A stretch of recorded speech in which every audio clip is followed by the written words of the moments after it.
매일 성경과 함께하는 오늘의 큐티 시간입니다.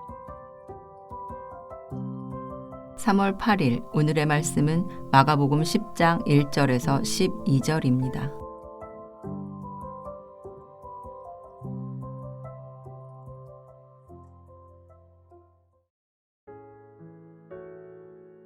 예수께서 거기서 떠나 유대 지경과 요단강 건너편으로 가시니 무리가 다시 모여들거늘 예수께서 다시 전례대로 가르치시더니 바리새인들이 예수께 나아와 그를 시험하여 묻되 사람이 아내를 버리는 것이 옳으니이까?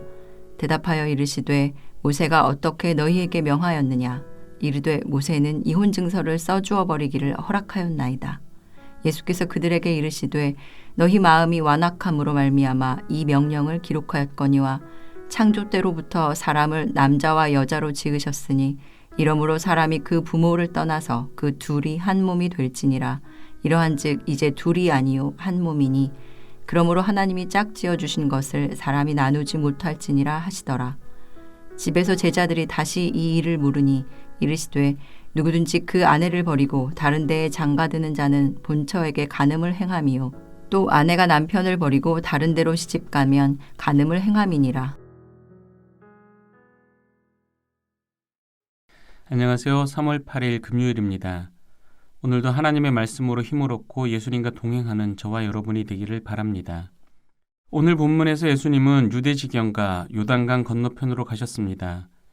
이곳은 헤롯 안디바의 통치 지역으로 헤롯 안디바는 자기 동생과 이혼한 헤로디아와 결혼한 일로 세례 요한의 비판을 받다가 요한을 참수한 전력이 있는 자였습니다.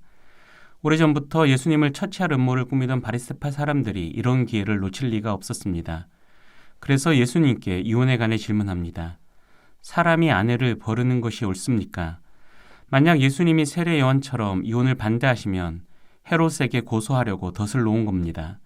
그들의 음모를 모를 리 없으셨지만 예수님은 피해가지 않으시고 율법을 임의로 해석해서 자신들의 욕망을 합법화하는 바리새파 사람들의 완악함을 지적하십니다. 당시 바리새파 사람들은 모세의 가르침을 근거로 남자가 이혼 증서를 써주면 이혼할 수 있다고 주장했습니다. 모세의 의도는 여성을 소유물로 여기는 남성 중심의 사회에서 여성을 보호하는 것이었습니다. 그러나 모세 때로부터 수백 년이 지났지만 유대 남자들은 여전히 여성을 소유물로 여기며 아내가 싫어지면 이혼 증서를 써주고는 버렸습니다. 이혼당한 여성의 삶이 얼마나 비참해지는지 알면서도 이혼 증서를 근거로 자신을 합리화했습니다. 예수님은 창세기 말씀을 근거로 하나님께서 남자와 여자를 동등하게 창조하시고 결혼을 통해 하나 되게 하셨으므로 이를 사람이 나누지 못한다고 말씀하셨습니다.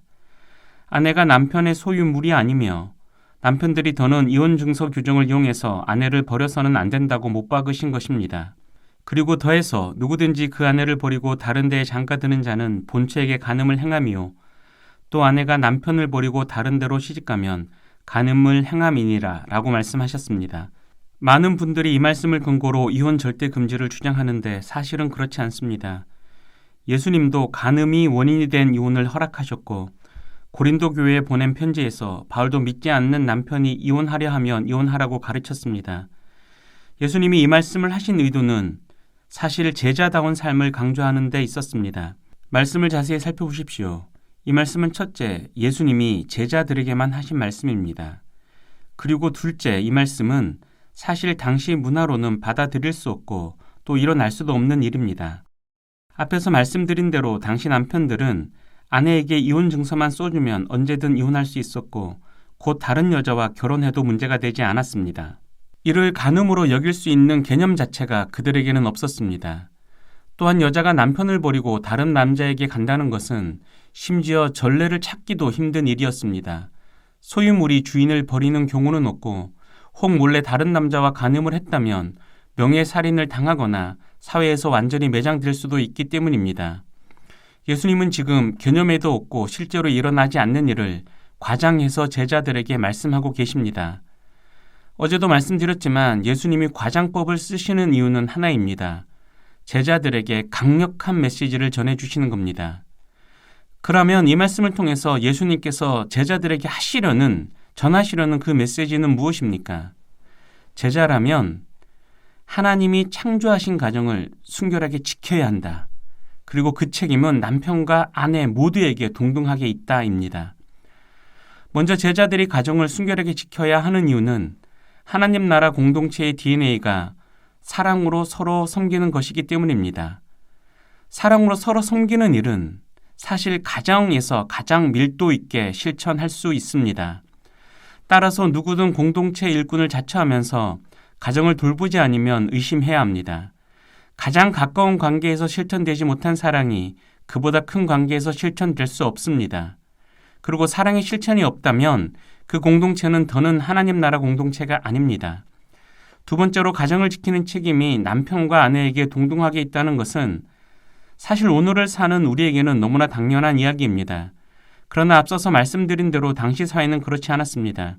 아내는 남편의 소유물이었기에 가정을 지키는 책임도 남편에게만 있었습니다. 하지만 제자도의 출발은 남을 나보다 낮게 여기는 참된 겸손입니다. 따라서 남성 중심의 사회에서 모든 사람이 여성을 소유물로 여기고 있다 할지라도 제자라면 달라야 합니다. 여성을 소유물이 아닌 나와 같은 인격으로 여겨야 하고 더 나아가서 나보다 더 나은 존재로 여겨야 합니다. 그래야 더 큰 공동체에서도 다른 사람을 섬기는 예수님을 닮은 삶을 살 수 있습니다. 이처럼 예수님은 음모가 난무하는 시간 속에서도 제자들에게 제자된 삶에 대해 말씀하시고 가르치셨습니다. 비록 제자들은 아직도 헛된 나라를 꿈꾸고 있었지만 때가 되면 예수님의 말씀을 모두 깨닫고 참된 하나님 나라를 이루고 살아갈 줄 아셨기 때문입니다. 말씀을 믿겠습니다. 오늘 말씀 앞에서 우리는 2000년 전 예수님이 완성하셨고 오순절 이후 제자들이 살아낸 하나님 나라를 제대로 살고 있는지 돌아보고 평가해야 합니다. 그리고 그 평가는 다른 곳이 아닌 바로 가정에서 이루어져야 합니다.